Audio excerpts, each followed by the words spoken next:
Regardez, une petite question au départ. La bâtisse que votre projet est en marche, là, vous avez une évaluation de pas de l'entretien, mais de l'emploi de la bâtisse. S'il y a une rentabilité à cette bâtisse-là, vous avez des études de fait là-dedans, oui? Bien, présentement, il nous coûte, là, sans en avoir une utilité réelle, ça nous coûte 34 000 pour opérer l'éclairage, le chauffage et l'entretien. Et puis, on estime environ à 70 000 une fois que ce bâtiment-là va être agrandi.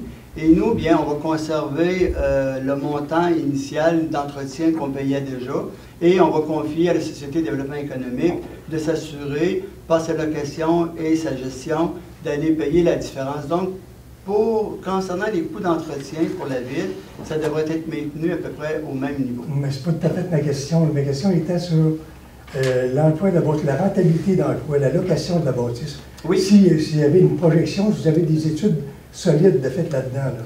Bien, vous savez, présentement, on n'a pas de bâtiment à offrir, on n'a pas de lieu Mais quand même, d'expérience. vous avez des prévisions sur la location de ces bâtiments-là? Bien oui, si on regarde juste ce qui se loue ailleurs de la région de Montmagny, parce qu'on n'a pas les infrastructures pour répondre aux besoins, si on ramène chez nous les gens qui vont à Saint-Jean-Port-Joli, les gens qui vont à Berthier, les gens qui vont ailleurs, parce qu'ils n'ont pas à Montmagny les infrastructures pour tenir des événements, ben, si on les retient toutes chez nous, je pense qu'on devrait être capable d'avoir une bonne rentabilité. Il n'y a rien de précis là-dedans non plus, là.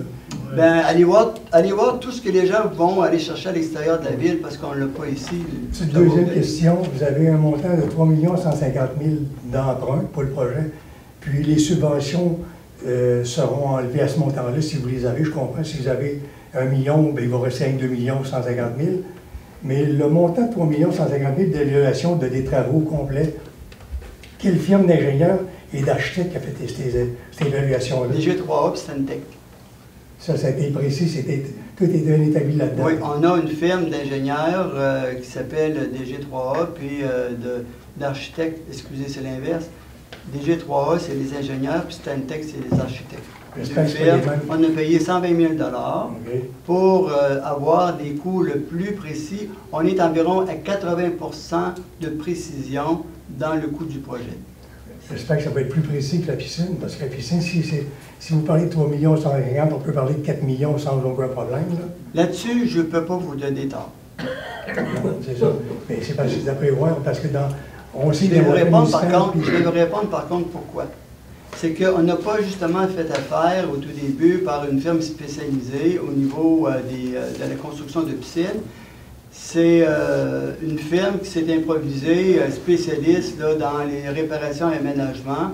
Et on a compris que dorénavant, là, on ne peut pas se fier à des vendeurs pour nous donner des coûts précis.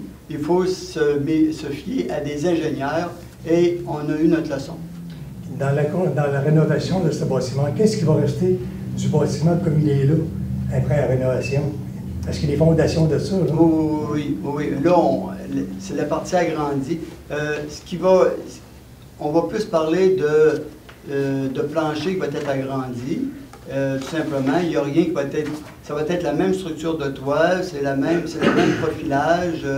Au niveau du théâtre des migrations, c'est la même forme. Il n'y a rien de débâti, là.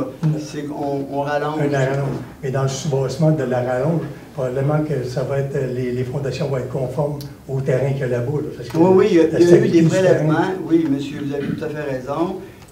Quand on a fourni aux deux firmes d'ingénieurs, parce que vous savez, eux, pour faire les plans tels qu'ils nous ont été présentés, ils nous ont demandé de faire des forages, de faire des vérifications de sol. Ça a tout été fait et ça a tout été remis aux firmes pour que leur plan repose sur un sol qui est connu. Stable, oui. Pardon? Pour stabiliser le sol. Exactement. On a eu à répondre à ces questions-là, effectivement. On a vérifié s'il y avait de l'amiante, on a payé pour ça aussi. Okay. S'assurer, là, vous savez, quand on confie à des spécialistes un projet comme ça, ces gens-là, ils nous posent des questions. Ils ont besoin d'avoir toutes les informations pour commencer à dessiner. Mais on sait qu'on voit à la télévision régulièrement que des travaux avec des dépassements de coûts, c'est régulier, c'est quasiment la norme. Mais une dernière chose, regardez, c'est un gros montant qui va se passer là-dedans, là, puis c'est encore la population qui est en arrière de tout ça. Si on dépose une demande de référendum, vous pouvez me donner les directives, comment ça prend de personne, puis qui doit signer la formule? Ça, je n'ai pas toutes ces informations-là, Mme la ministre. Les avis publics vont être soumis dans les journaux et au niveau du site Internet. Okay. Puis, la signature des registres, ça va être le 16 décembre prochain. C'est... Ici à l'Hôtel de Ville.